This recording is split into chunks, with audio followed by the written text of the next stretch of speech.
J'ai eu à cœur un thème.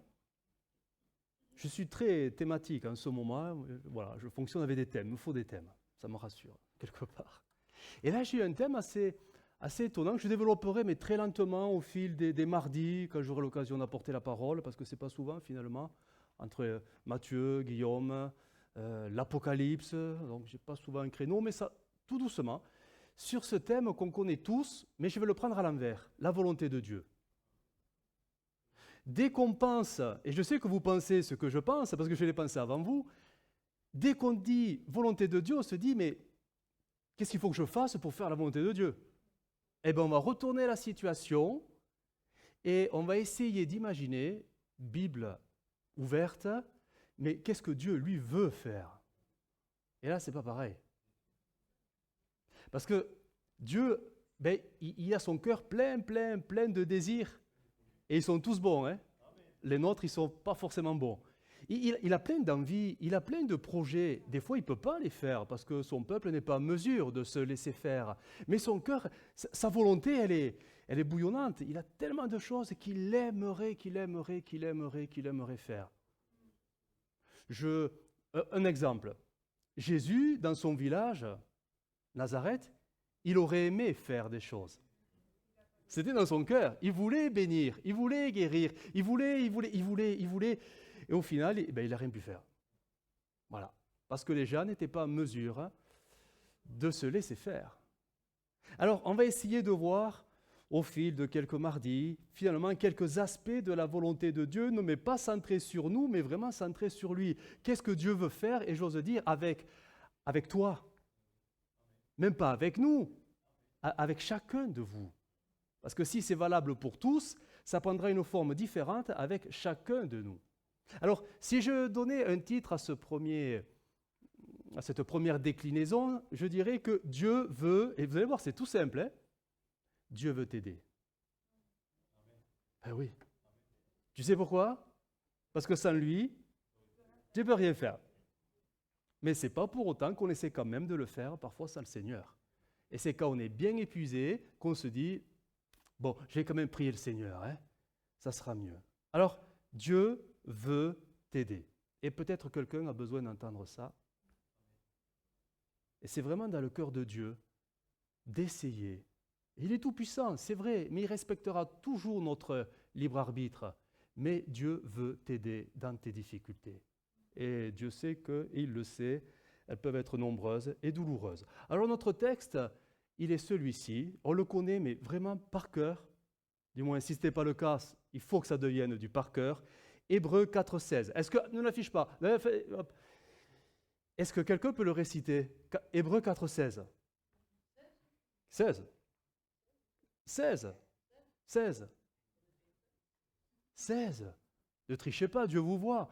Mais, quand même. Ouais, mais moi, c'est la fin qui m'intéresse. Ouais. Bon, allez. Ouais, vous avez le début, oui, oui, mais c'est la fin qui m'intéresse. Seigneur Jésus, il faut les aider là. Il faut les aider. Bon, tu nous le mets s'il te plaît, vous allez voir. Je vois que vous êtes hésitant, hein. C'est...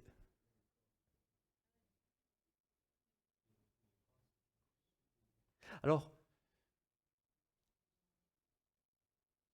quand nous le lisons dans cette version, approchons-nous donc avec assurance du trône de la grâce afin d'obtenir miséricorde et de trouver grâce pour être secourus dans nos besoins. Est-ce que tu peux nous mettre la semeur? Je crois que, sauf erreur, c'est celle-ci. Voilà. Je relis le texte parce que c'est la fin qui m'intéresse. Approchons-nous donc avec confiance du Dieu Tout-Puissant qui nous aime. Près de lui, c'est ça. Près de lui, nous recevrons le pardon, nous trouverons son amour et, conclusion, conséquence, et ainsi, et voilà, c'est une promesse, il nous aidera. Il nous aidera, il vous aidera, et notez toujours au bon moment. Il vous aidera.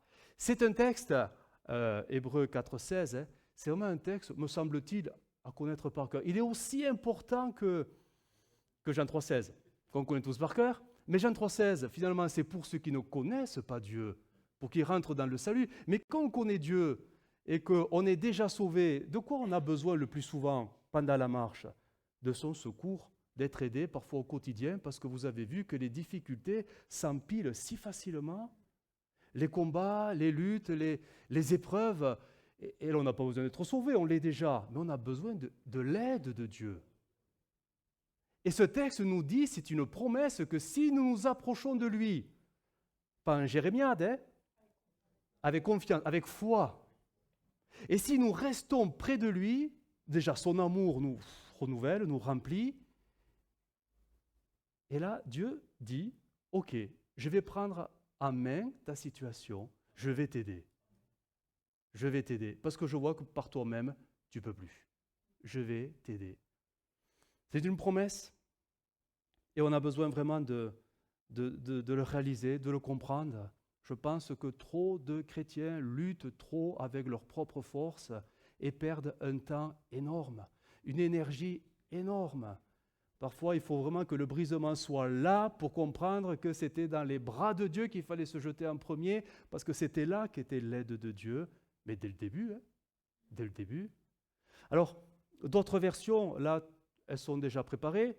La Tob, la version œcuménique, nous dit ceci, donc je lis que la fin, afin d'obtenir miséricorde et de trouver grâce pour être aidé en temps voulu. En temps voulu. C'est en tout temps qu'on doit être près de Jésus. C'est en tout temps qu'on doit aller au trône de la grâce. Mais c'est toujours au temps marqué que Dieu, lui, nous aidera, parce que Dieu sait les choses. Dieu les sait mieux que nous. La parole vivante traduira ainsi, ça va s'afficher, je vais lire que la fin également. Dieu nous témoignera sa bonté et sa grâce, et nous obtiendrons le secours, l'aide nécessaire, pas plus ni moins, mais ce qui est nécessaire, et surtout au bon moment. Au bon moment. Dieu, dans sa nature toute puissante et infinie, il sait que nos vies sont parfois très compliquées. Ça vous arrive, hein, d'avoir des complications telles que parfois on se dit, mais Seigneur, mais qu'est-ce qui m'arrive? Qu'est-ce que j'ai fait de mal? Non, tu n'as rien fait de mal, c'est la vie qui est compliquée. Mais Dieu, lui, il est... c'est le titre, en fait, il veut toujours nous aider. Il veut toujours nous aider. Il n'est pas indifférent à nos difficultés. On peut avoir cette image parfois d'un Dieu qui vous savez, ce grand Dieu tout-puissant avec une longue barbe blanche qui remplit le temple, là, et presque inaccessible. Mais en fait, il est proche de chacun. Et il veut nous aider, mais dans notre quotidien. Dans notre quotidien, Dieu, en fait, il est toujours là. Il attend, il veut. C'est son cœur, c'est sa volonté. Je crois que Dieu, je crois non, je suis sûr, il voit même, il comprend parfois, ça vous arrive aussi. Vous savez, quand on est agacé, oui, on est agacé, mais Dieu le comprend. Il a été homme sur terre. Il a été irrité, il a été agacé par les religieux. Il ne supportait pas de voir les choses. Parfois, quand on est aigri, et ça arrive d'être aigri, d'être amer, d'être en colère, mais le Seigneur, il comprend ces choses-là. Et dans ces moments où justement on devient encore plus vulnérable, parce que l'ennemi de nos âmes, il n'est jamais très loin, quand on est dans ces zones émotionnelles dangereuses, mais le Seigneur, il est là, quoi, comme un papa qui est prêt à retenir son enfant, qui est prêt de tomber, mais qui ne le touche pas tant qu'il tient encore debout. Le Seigneur, il comprend ces choses-là. Et lui, il veut nous aider à aller mieux. Il veut nous aider à aller mieux. Il veut nous aider à nous en sortir dans nos difficultés. N'est-il pas dit que dans l'épreuve, il a déjà préparé l'issue? Il a déjà tout préparé. Il veut nous aider à relever la tête quand on est dans la tristesse et dans la peine. Et ça arrive que les chrétiens soient dans ces situations-là. Parfois, on culpabilise parce qu'on n'est pas dans la joie. On se dit, mais je ne suis pas un bon chrétien. Le Saint-Esprit ne me remplit plus parce que j'ai perdu la joie. Mais non, mais ça n'a rien à voir. Tu peux être rempli de l'Esprit, être dans la peine parce que tu vis une situation très difficile. La Bible ne dit-elle pas qu'il faut pleurer avec ceux qui pleurent? Est-ce que ça veut dire que tous ceux qui pleurent ne sont plus remplis du Saint-Esprit? Mais malheur, non, heureusement que non. Le Seigneur, dans toutes nos émotions que nous pouvons traverser, selon les circonstances de nos vies diverses et variées, il est là pour nous aider. Et voilà, il est là, et il comprend ce que nous vivons, il est là pour nous soutenir, pour nous prendre par la main, parce que c'est dans sa nature. Il est comme ça. Il est, oui, si on pouvait le dire en un mot, il est bienveillant. Il est bienveillant. Il est bienveillance. Il veut nous aider. C'est sa volonté. Je vais prendre l'exemple pour illustrer un peu cela, le cœur de Dieu. L'exemple de cet épisode qu'on connaît dans l'histoire d'Israël. Le Seigneur avec son prophète Élie. On connaît l'histoire d'Élie. Il fait descendre le feu du ciel, etc. Il fera tuer dans son zèle tous les prophètes. Bon, il y en a quelques centaines qui meurent là d'un coup.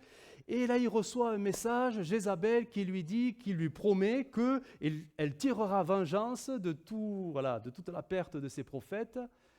Et là, c'est un homme comme chacun. Il prend peur, il panique. D'un coup, il se décourage. Et qu'est-ce qu'il fait? Dans sa faiblesse, il fait ce que peut-être on aurait fait, il prend la fuite. Il fuit la situation. Il a un serviteur et il s'en éloigne. Et il va partir se réfugier où? Dans l'endroit où on sera le plus seul possible, dans le désert. Voilà, dans le désert. Sauf que, après une journée de marche, la Bible dit que Élie, qui est un peu agité finalement, paniqué, il s'épuise. Ses forces l'abandonnent. Toute une journée dans le désert, on imagine que c'est pas marrant. Il est fatigué, il est épuisé, certainement lassé, mais aussi il est affamé. Et là, il est dans une zone un peu, on va dire, assez critique, parce que là, il va se mettre à prier. Seigneur, je veux mourir. Quand on en arrive là, c'est pas la joie, Même avec tout ce qu'il a fait, il veut mourir. Il se culpabilise même, je ne suis pas meilleur que mes pères. Tout est là, tout est émotionnellement parlant, tout est là, ça s'accumule sur lui, il est écrasé par la situation, et qu'est-ce qu'on fait quand on n'en peut plus? Des fois, on en arrive à des fuites ultimes, et lui, il est là, à dire, Seigneur, je ne veux plus souffrir, reprends-moi. Le texte dit que de fatigue, il va s'endormir, tout simplement. Épuisé, il s'endort. Et là, Dieu va l'aider. Et là, c'est beau comment Dieu va l'aider, parce qu'il n'a rien demandé, à part la mort. Mais il va se réveiller et il va trouver près de lui un pain, une galette, selon les versions, de farine, tout ça, de blé, un pain, cuit sur des pierres chaudes avec de l'eau. Alors, je ne sais pas s'il voit l'ange en forme d'ange, on ne sait pas trop, mais un ange est venu faire la cuisine près de lui. Et l'ange le réveille et lui dit, il faut manger. Tu as besoin de manger. Tu as besoin de reprendre des forces. Il va se nourrir et on imagine le niveau de fatigue. Et il se rendort. Il se rendort. Et une deuxième fois, l'ange le réveille, deuxième service. Un autre pain, encore de l'eau. Et là, cette fois, le Seigneur va lui dire, écoute, il faut que tu manges parce que tu as encore une longue route à faire. Tu vas aller dans le désert, mais je vais t'amener quelque part où certainement tu n'as pas choisi d'y aller, et par toi-même, tu n'y arriveras pas. C'est pas possible, tu n'y arriveras pas. Alors tu vas manger de ce pain, parce qu'il est très bon, il vient du ciel. Bon, ça je paraphrase, Et il va le manger, le pain. Et on sait qu'avec ce pain, il va marcher, et quand même, Combien de temps? 40 jours? En fait, c'est le double. 40 jours et 40 nuits. Eh oui, parce qu'on pourrait penser que la nuit, on se repose. Ben non. 40 jours et 40 nuits, il va marcher comme ça. Et quand on regarde les distances, donc on est de Beersheba à Horeb, la montagne, et ça fait 400 km. Faites 400 km en prenant une baguette avec vous. On va voir jusqu'où vous allez. Et le texte dit que, avec ces rations qu'il a reçues, ce pain céleste qu'il a reçu, il a eu les forces physiques, certainement morales, parce qu'il a été un peu quand même reboosté, pour faire ce chemin, et parce que c'était tout simplement l'aide de Dieu pour lui à ce moment. Parce que Dieu l'attendait à un endroit précis, la montagne d'Horeb, on connaît les récits, où il fera des expériences qui vont l'aider même à aller plus loin. Mais combien Dieu est bon quand même. Et il n'a rien demandé, lui il voulait mourir, il n'en pouvait plus, et Dieu lui donne l'aide suffisante pour faire 40 jours de marche et 40 nuits de marche, pour arriver à un point fixe, la montagne d'Horeb.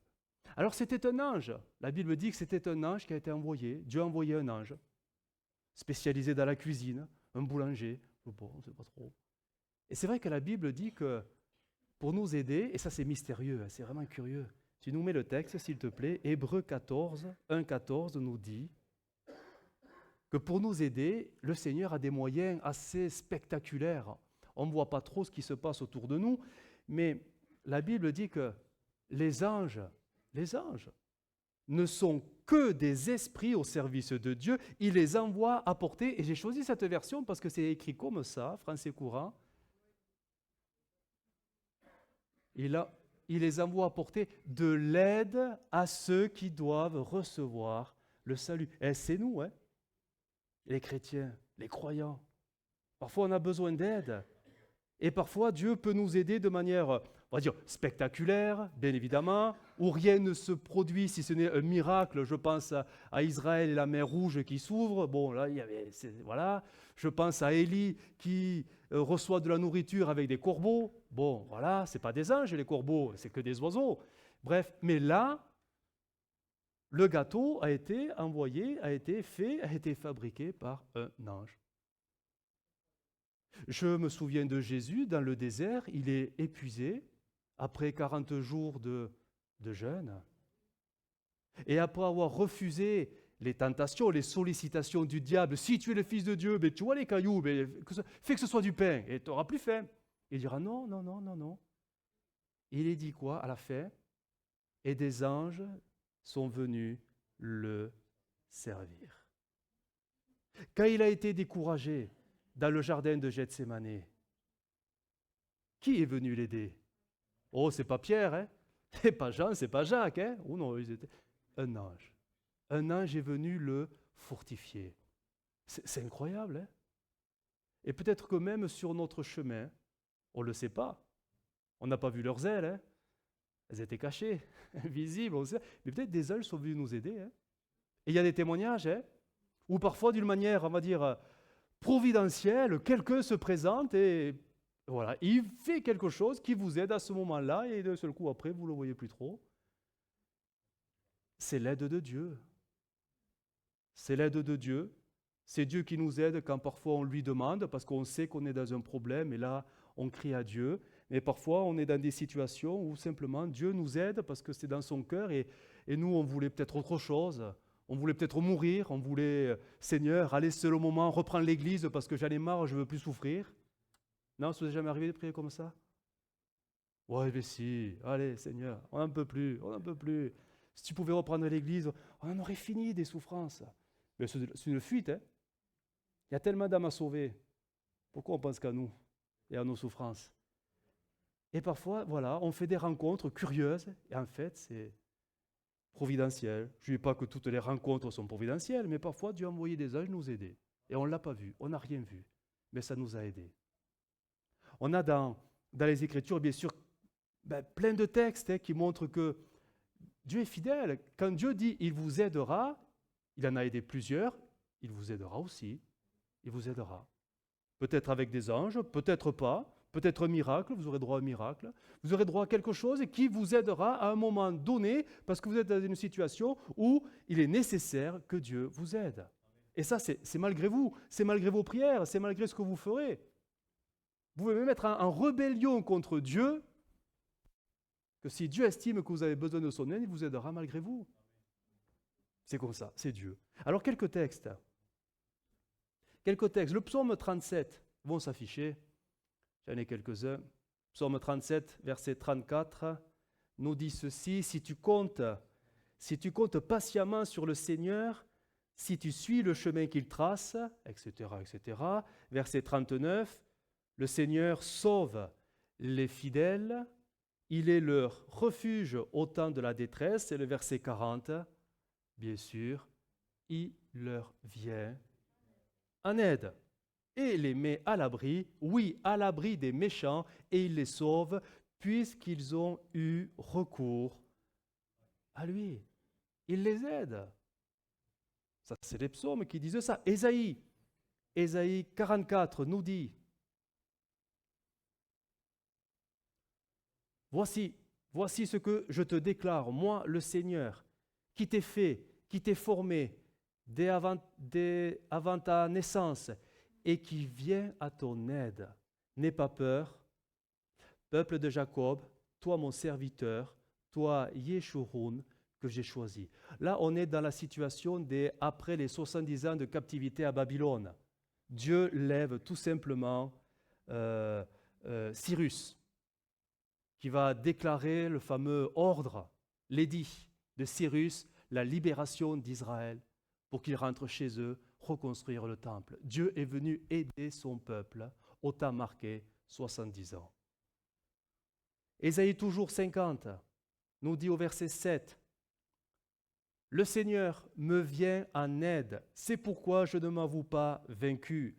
Je rends mon visage dur comme la pierre, je sais que je n'aurai pas le dessous. » Verset 9 nous dit, « C'est le Seigneur Dieu qui me vient en aide, qui donc pourrait me déclarer coupable, etc. etc. » 2 Chroniques 32, un dernier texte.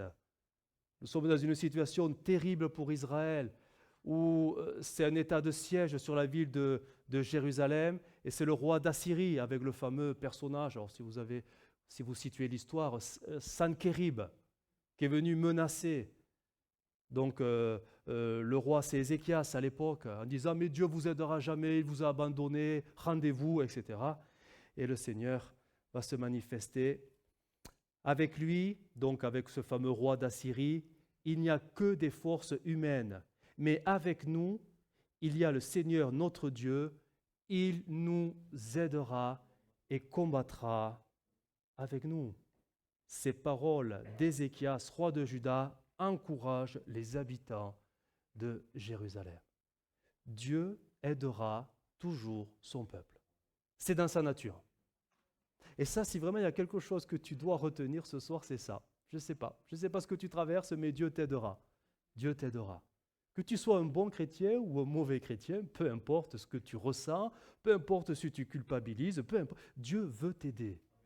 Dieu veut t'aider. C'est dans son cœur. C'est malgré lui. Comme Dieu est amour, il t'aime. Voilà. Même si tu te vautres dans le péché, il t'aimera quand même. Pas ce que tu fais, mais ce que tu es, il t'aimera. Et comme il est que bienveillance, il veut t'aider parce que c'est son amour qui se manifeste concrètement. Il veut t'aider parce qu'il sait que sans lui, tu peux rien faire. Tu peux rien faire. C'est une promesse de Dieu. Et dans ces textes, on voit qu'il y a quand même un engagement de sa part. Il veut t'aider. C'est dans sa nature. Il ne te boudera jamais. Il ne te tournera jamais le dos. Toi, oui, toi tu peux le bouder et lui tourner le dos, mais lui, non. Il voudra toujours t'aider, toujours t'aider. Alors, Dieu, je le disais, Dieu peut mettre des moyens assez étonnants pour nous aider. Alors, je parlais d'anges, c'est vrai, ou d'un miracle particulier, situation miraculeuse, mais le Seigneur aussi peut nous aider d'une manière très, très silencieuse et intérieure. Tellement naturelle qu'on ne s'en rend même pas compte, que c'est Dieu qui nous aide de l'intérieur. On a des textes qui montrent toute l'aide de Dieu. Alors on va lire quelques-uns. 3. Jean 14, verset 26. Jean 14, verset 26. Dieu nous aidera, et souvent on l'a expérimenté. Malgré nous, on l'a expérimenté, mais ça a été efficace. L'aide de Dieu, mais de l'intérieur. Jean 14, verset 26, ça nous parle du Saint-Esprit, le conseiller, l'Esprit Saint, que le Père enverra de ma part, vous enseignera toutes choses Et là, on voit que sans lui, c'est difficile. Il vous aidera. Il vous aidera à les comprendre.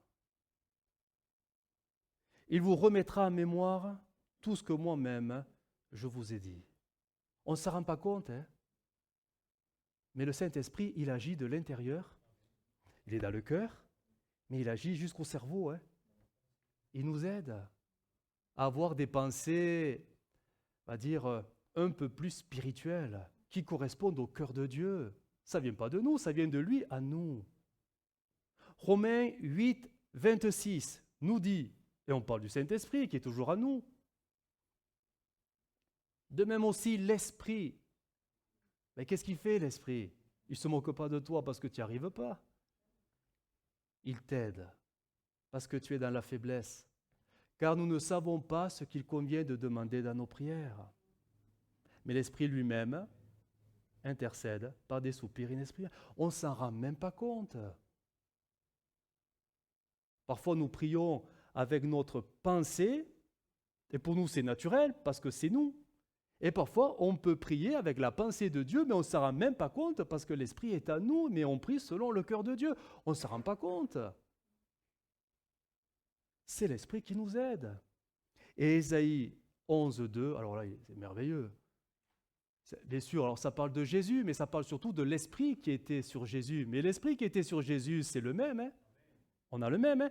L'Esprit du Seigneur reposera sur lui, donc sur loin de l'Éternel, sur Jésus. Il lui donnera la sagesse et le pouvoir de bien juger. Et là, regardez, il l'aidera à prendre, j'ose dire, de bonnes décisions. Et le rendra courageux, etc., etc., etc. Est-ce que le Saint-Esprit ne nous aide pas à prendre des décisions? On ne s'en rend même pas compte.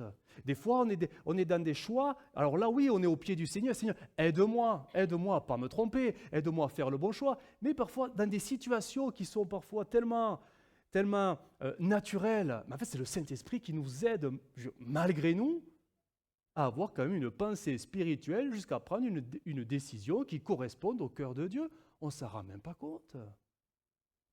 On est inspiré presque 24 heures sur 24. Hein? C'est malgré nous, hein? C'est l'Esprit à nous. Son Esprit est tellement à nous que c'est notre nature qui devient spirituelle. On devient participant de la nature divine. Et tout à nous, donc notre intellect, notre raisonnement, il est sans cesse aidé par la source même, le Saint-Esprit. Mais imaginez si le Saint-Esprit se retirait.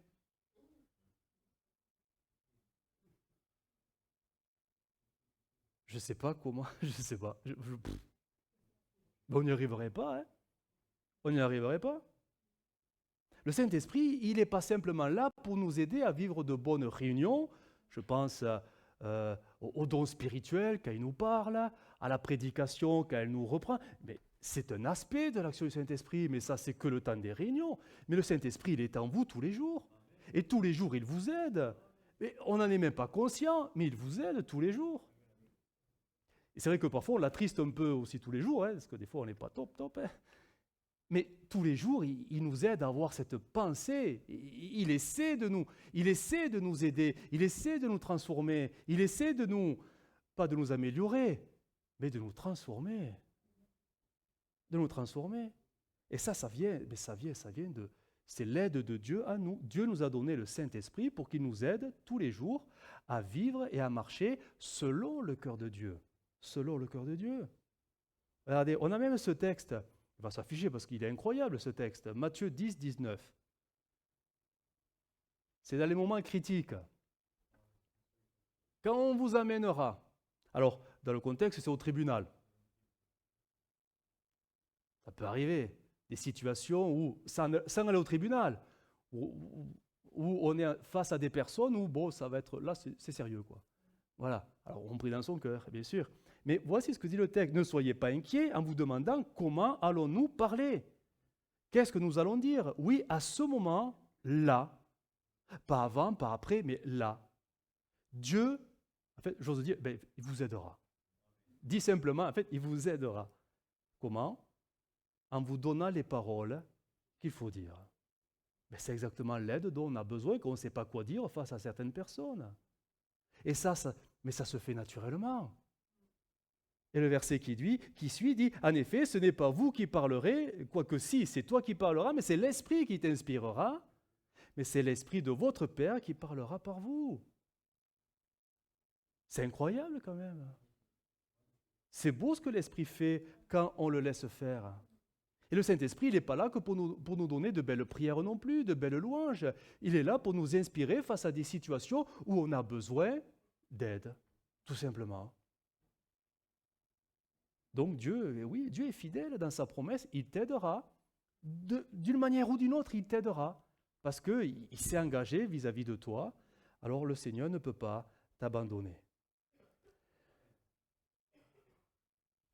Il y a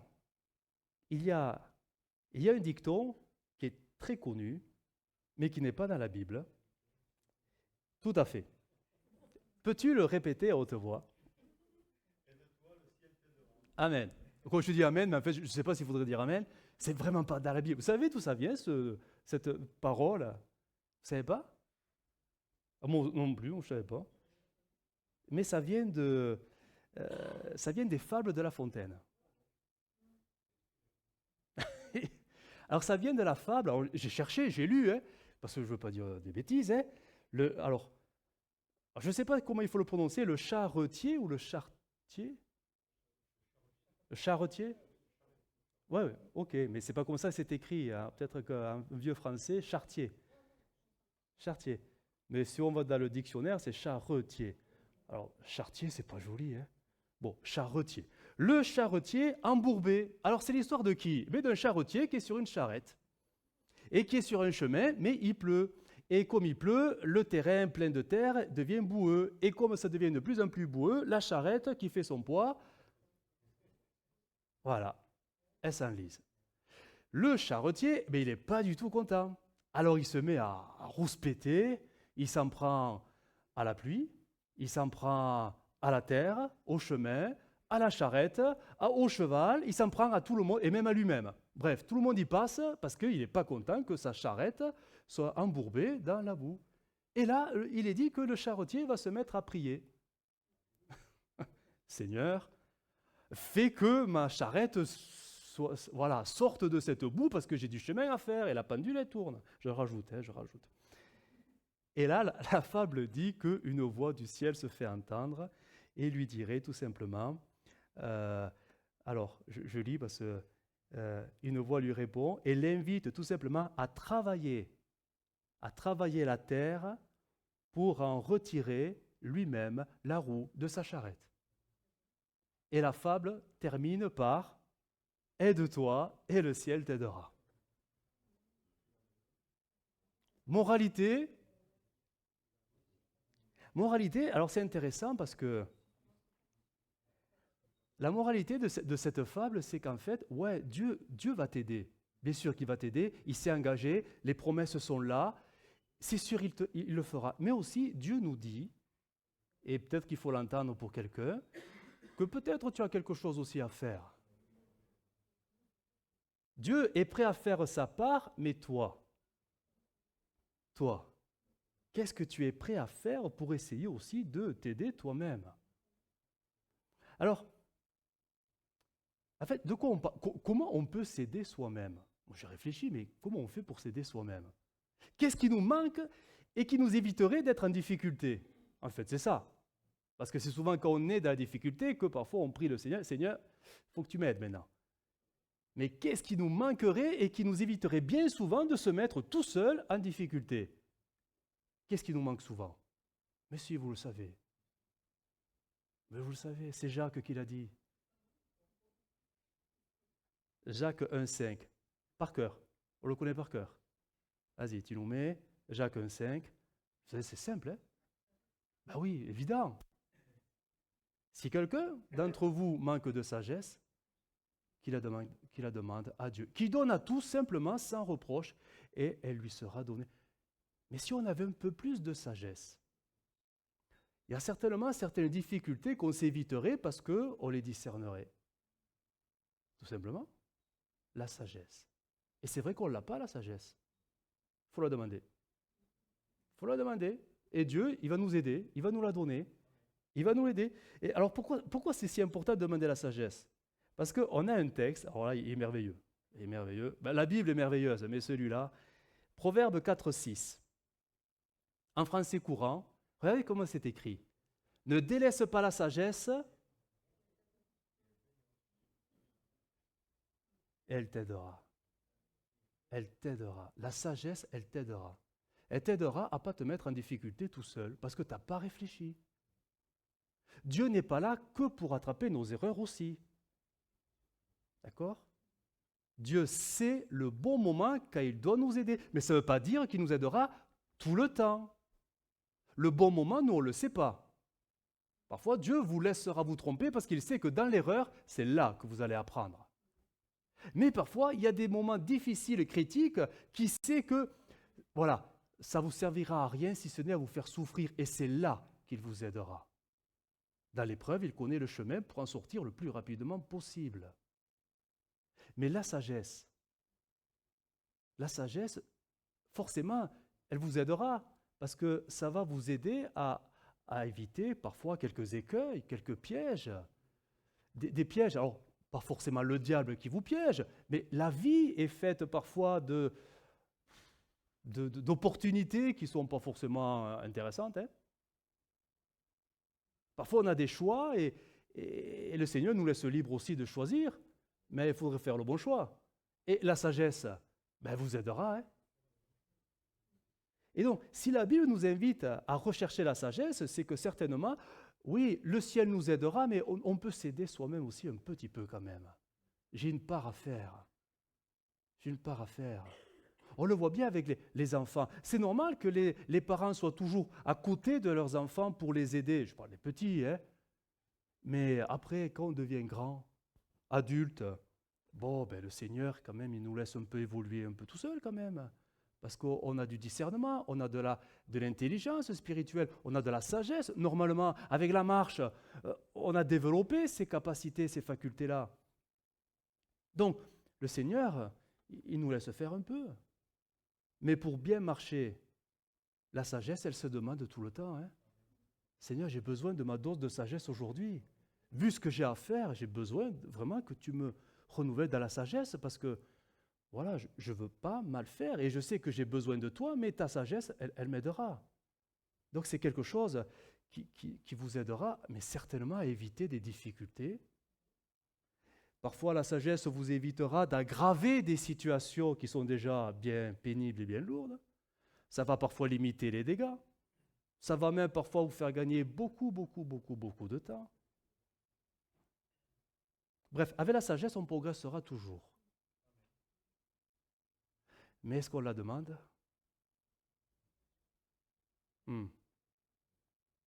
Elle est là, je veux dire, pas la preuve parce que ce serait trop fort, mais ce signe de maturité spirituelle.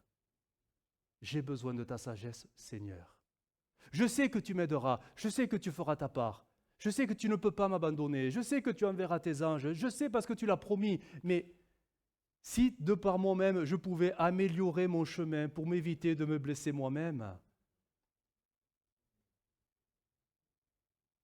ça serait quelque chose qui glorifierait le Seigneur aussi.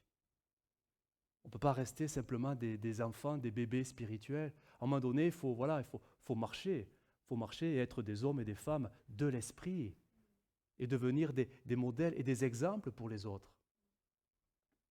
Et la sagesse fera toute la différence. Toute la différence. Le texte que je vais lire, c'est ma conclusion. Vous voyez, je ne vais pas être très long.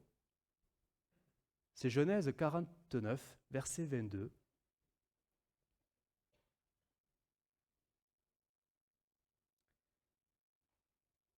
Il est dit ceci,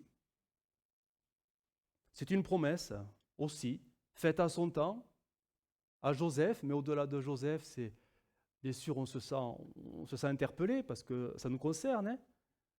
Verset 22, Joseph est le rejeton d'un arbre fertile, près d'une source. Les branches s'élèvent au-dessus de la muraille. Ils l'ont provoqué, ils ont lancé des traits, les archers l'ont poursuivi de leur haine. Mais son arc est demeuré ferme, et ses mains ont été fortifiées. par les mains du puissant de Jacob. Il est ainsi devenu le berger, le rocher d'Israël. Mais le verset 25, c'est l'œuvre du Dieu de ton Père qui t'aidera.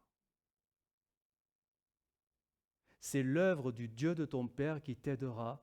C'est l'œuvre du Tout-Puissant qui te bénira, des bénédictions des cieux en haut, des bénédictions des eaux en bas, des bénédictions des mamelles et du sein maternel.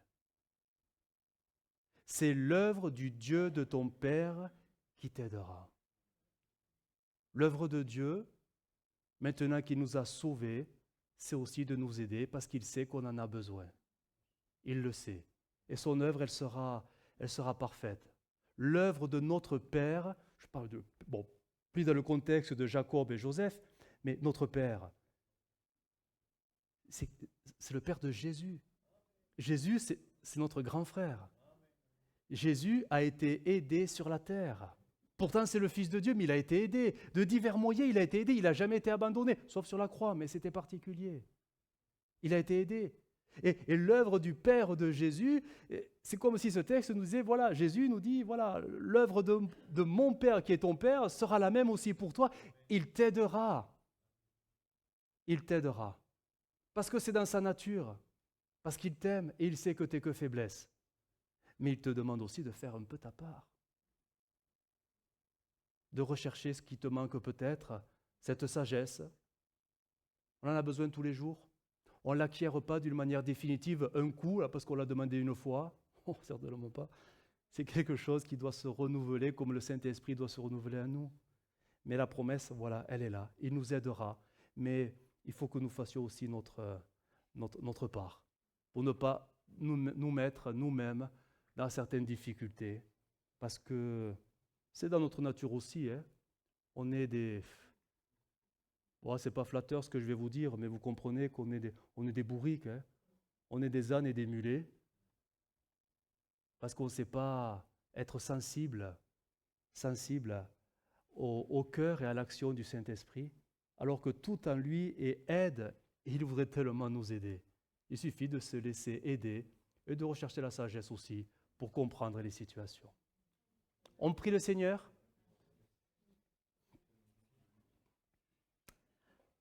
Notre Dieu, nous te bénissons, parce que tu es un Dieu aidant, et il te plaît de nous aider. Et Seigneur, je veux prier pour tous mes frères et sœurs qui sont là, parce que tu connais leur situation, tu connais leur contexte, tu connais leur quotidien, tu connais leurs problèmes, tu connais leurs conflits, tu connais peut-être leur peine et leur tristesse, tu connais ce qui certainement peut-être même déchire leur cœur et leur âme devant toi. Mais Seigneur, tu es celui qui nous a promis qu'auprès de toi, on trouverait l'aide nécessaire au bon moment. Alors Seigneur, nous ne sommes pas là pour te rappeler tes promesses, mais simplement te dire, Seigneur, renouvelle notre sagesse, parce qu'elle nous aidera aussi. Renouvelle l'action du Saint-Esprit en nous, parce qu'elle nous aidera aussi. Et nous avons confiance en ton bras tout-puissant, qui sera agir selon ce que toi tu as décidé pour nous aider selon nos situations. Mais Seigneur, merci d'avance pour tout ce que tu feras, ce que tu mettras en œuvre, parce que tu n'es jamais sans ressources devant nos difficultés. Nous, on est pris au dépourvu, mais toi, Seigneur, tu es au-dessus de tout ça. Seigneur notre Dieu, combien nous voulons te bénir, te remercier et t'adorer pour toute l'aide que tu as su nous procurer déjà et tout ce que tu mettras en œuvre et en place au bon moment, quand il le faudra. Seigneur, merci, notre Dieu.